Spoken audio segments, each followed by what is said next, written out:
अगर हम उस इंसान को डायरेक्टली कॉम्प्लेक्स टास्क की तरफ लेके चले जाएँ जो कि बहुत ही मुश्किल और पेचीदा है, तो उसकी वजह से भी वो और ज़्यादा स्ट्रेस में चला जाएगा और उसको ये होगा कि मैं तो ये कर ही नहीं सकता। एनवायरमेंटल मॉडिफ़िकेशन में ये था कि हमारे इर्द-गिर्द, हमारे माहौल में कौन-सी चीज़ें हैं और हमें उन चीज़ों को यूज़ किस तरीके से करना है। मार्केट्स में बहुत सारी चीज़ें ऐसी आ रही हैं कि जो हमारे फर्नीचर के जो कॉर्नर्स हैं, उसके ऊपर हम लगा देते हैं ताकि बच्चे को चोट ना लगे। तो ये क्या चीज़ है? ये मॉडिफ़िकेशन ही है।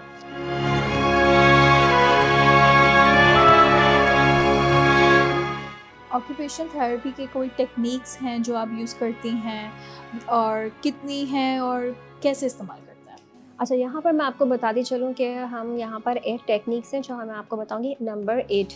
तो उनका मैं नंबर वाइज़ बता देती हूँ आपको। सबसे पहले हमारे पास जो है सेंसरी इंटीग्रेशन थेरेपी, दूसरे नंबर पर एक्टिविटी ग्रेडिंग, थर्ड नंबर पे environmental modification, fourth one is adaptive equipment training and the fifth one is task oriented approach, 6 है मोटर लर्निंग प्रोग्राम, 7 है energy conservation technique and the third one is therapeutic use of self. Okay, that sounds very good. Is it as interesting as it sounds?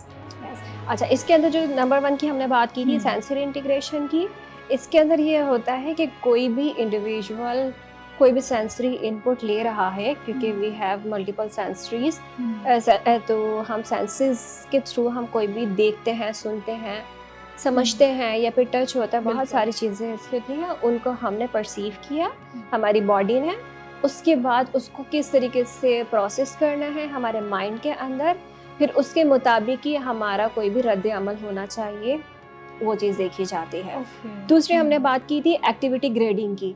इसके अंदर हमारी techniques ये होती हैं कि हम किसी भी इंसान की जो उसके अंदर सलाहियत अभी करने की मौजूद है, हम वहाँ से उसको काम करना स्टार्ट करवाते हैं, फिर आहिस्ता-आहिस्ता उसको बढ़ाना शुरू कर देते हैं। अगर हम उस इंसान को डायरेक्टली कॉम्प्लेक्स टास्क की तरफ लेके चले जाएँ जो कि बहुत ही मुश्किल और पेचीदा है, उससे क्या होगा, ना तो वो उसको परसीव कर पाएगा, ना वो समझ सकेगा, ना वो कर सकेगा, तो उसकी वजह से भी वो और ज़्यादा स्ट्रेस में चला जाएगा और उसको ये होगा कि मैं तो ये कर ही नहीं सकता।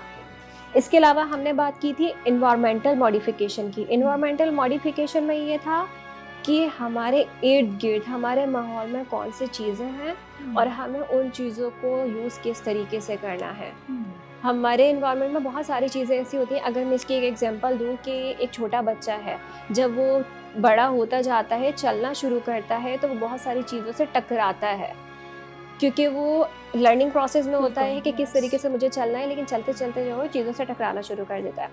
तो इसके लिए मार्केट्स में बहुत सारी चीज़ें ऐसी आ रही हैं कि जो हमारे फर्नीचर के जो कॉर्नर्स हैं, उसके ऊपर हम लगा देते हैं ताकि बच्चे को चोट ना लगे। तो ये क्या चीज़ है? ये मॉडिफ़िकेशन ही है। इसी तरीके से हम अगर बुज़ुर्ग की बात करें या फिर जिसको जो है फ़िज़िकल डिसेबिलिटी है, उसको चलने-फिरने में प्रॉब्लम है, तो सीढ़ियाँ जो होती हैं, सीढ़ियों के अंदर सपोर्ट लगाया जाता है, ग्रैब रेल जिसको कहा जाता है, तो हम वो लगा सकते हैं। इसके अलावा हमारे और भी बहुत सारी मॉडिफ़िकेशंस हैं, जो भी हम चेक करते हैं कि क्लाइंट के जो पेशेंट है, उसकी घर के अंदर प्रॉब्लम आ रही है, तो हम वहाँ पर क्या-क्या मॉडिफ़ाई कर सकते हैं। उसकी चेयर को चेंज कर सकते हैं, उसके बेड को चेंज कर सकते हैं। उसके अंदर अगर उसको वॉशरूम है, वॉशरूम के अंदर जो है उसका जो टॉवल कहीं पर हैंग हुआ हुआ है और उसका हाथ नहीं जाता वहाँ पे, उसको हम उतार के उसकी जगह चेंज कर सकते हैं। उसके रिप्लेसमेंट में बहुत सारी चीज़ें हम चेंज कर सकते हैं। तो हम पहले ये असेस करते हैं कि उसकी मॉडिफ़िकेशन घर में, स्कूल में या जहाँ वो जा रहा है, वहाँ पे मॉडिफ़िकेशन कहाँ-कहाँ चेंज हो सकती है, तो हम उसको अपनी तरफ से जो है वो चेंज कर सकते हैं। इसके अलावा हमने बात की थी कि अडैप्टिव इक्विपमेंट्स। अच्छा, अब अडैप्टिव इक्विपमेंट्स क्या होते हैं? कोई भी ऐसी चीज़ जो कि इंसान को मदद करे, यानी टूल्स होते हैं बेसिकली ये, कि अगर एक बच्चा है, उसको लिखने में प्रॉब्लम है, लिखना आता है, पढ़ना आता है, समझता भी है, लेकिन किसी भी उसको हैंड में, हैंड फंक्शनिंग में या फिर ग्रिपिंग में इश्यू है, तो हम पेंसिल ग्रिपर्स हैं, बहुत सारे डिफरेंट टाइप्स के पेंसिल ग्रिपर्स हैं, वो हम पेंसिल में लगा के फिर उसको हाथ में लगा देते हैं। तो हम इस तरीके से उसको एडेप्टिव टूल्स से तौर पे यूज़ करते हैं। इसी तरीके से अगर कोई सीपी चाइल्ड है, उसको चलने में प्रॉब्लम है, तो उसको जो है हम सीपी चेयर्स या फिर इसके अलावा जो है वो एडेप्टिव टूल्स जो होते हैं किसी भी तरह के जिसको वो होल्ड करके चल सके, वो ले लेते हैं।